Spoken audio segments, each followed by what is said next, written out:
pour plusieurs raisons. Tout d'abord, il ne faut pas que toute on va dire une grosse promotion soit orientée vers uniquement 2 ou 3 options, mais elle a le choix avec, entre plusieurs options, et aussi parce que ces options, on sent qu'ils répondent à des besoins de l'entreprise marocaine.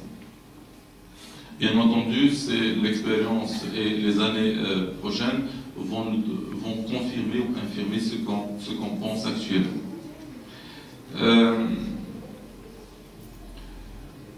Alors, bien entendu, pour faire face à cette augmentation des effectifs, nous avons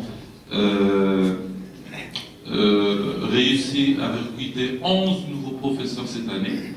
Et en fait, c'est la plus grosse, peut-être, opération de recrutement de professeurs que l'ICES a faite depuis sa création en 1992. Donc 11 nouveaux professeurs qui ont été recrutés en 2009, et donc ils sont tous là, ils ont tous commencé à travailler, donc la dernière a signé, je veux dire, son PV d'installation en décembre 2009.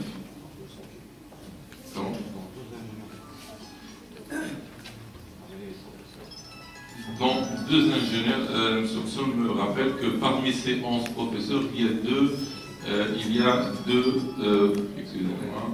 deux lauréats de l'ICES.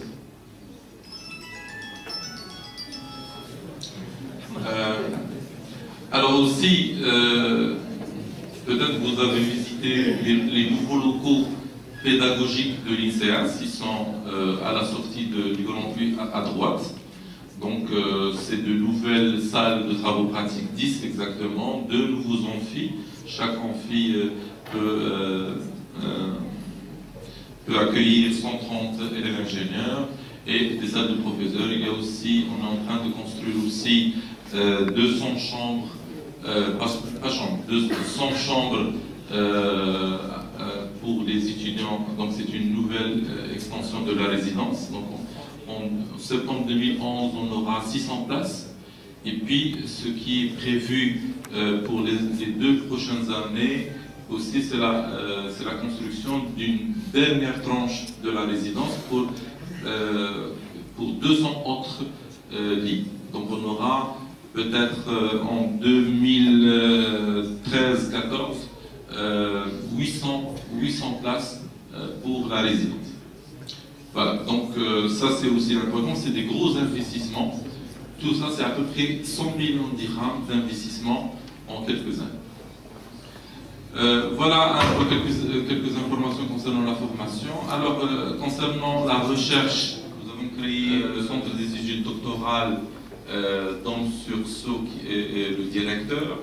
Donc ça nous permet donc d'inscrire les nouveaux doctorants.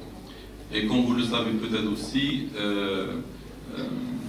les ingénieurs peuvent accéder au cycle doctoral sans passer par les 2 années, les anciennes années qu'on appelait les 2 ans.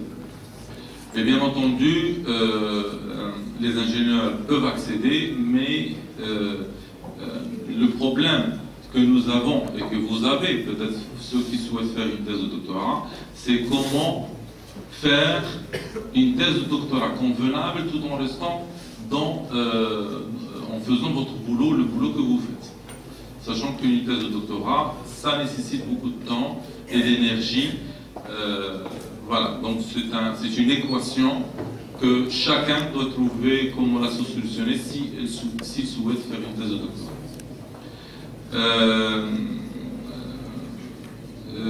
Je peux vous dire que là, par exemple, il y a un certain nombre d'indicateurs qui sont positifs concernant la recherche à l'ICES. Le nombre de publications de l'ICES a doublé en 2 ans. Ça c'est très important, donc c'est même extraordinaire si j'ose dire comme ça, donc a doublé en 2 ans. Donc nous sommes classés dans un classement africain 56e, donc c'est aussi un classement honorifique.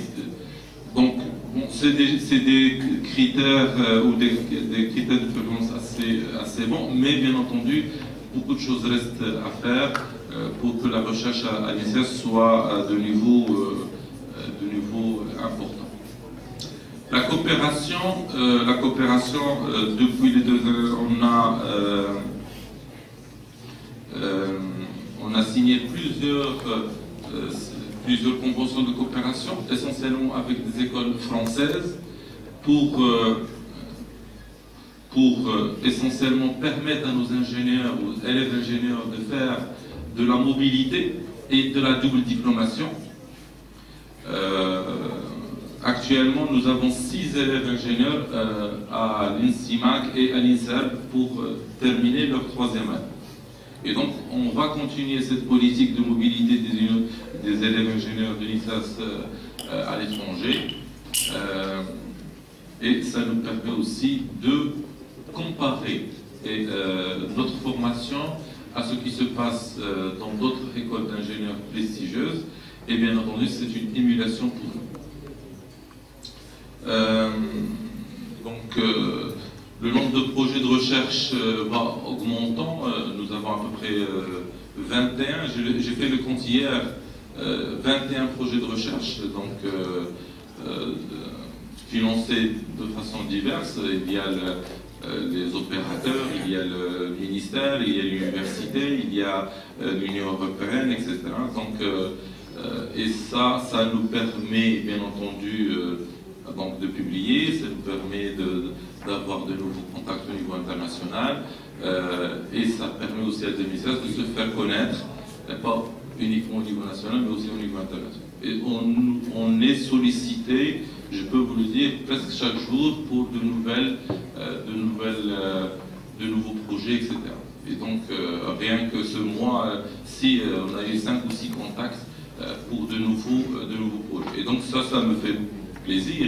Et en fait, il y a certains qui veulent faire des projets uniquement avec l'INSERS. Et donc ça c'est important. Ça veut dire que l'INSERS commence à se faire connaître et de façon très importante au niveau international. Voilà, donc un certain nombre de choses que je voulais vous dire. Alors, dernière chose, c'est que je veux, et je tiens à vous le dire, c'est l'implication des lauréats à l'intérieur de leur école. Ça, peut-être c'est parmi les points qui ne sont pas positifs, je peux vous le dire franchement. Vous n'impliquez pas assez dans votre école. On ne le sent pas. Et donc, je ne sais pas ce que je dois vous dire, mais impliquez-vous dans votre école. Elle a besoin de vous.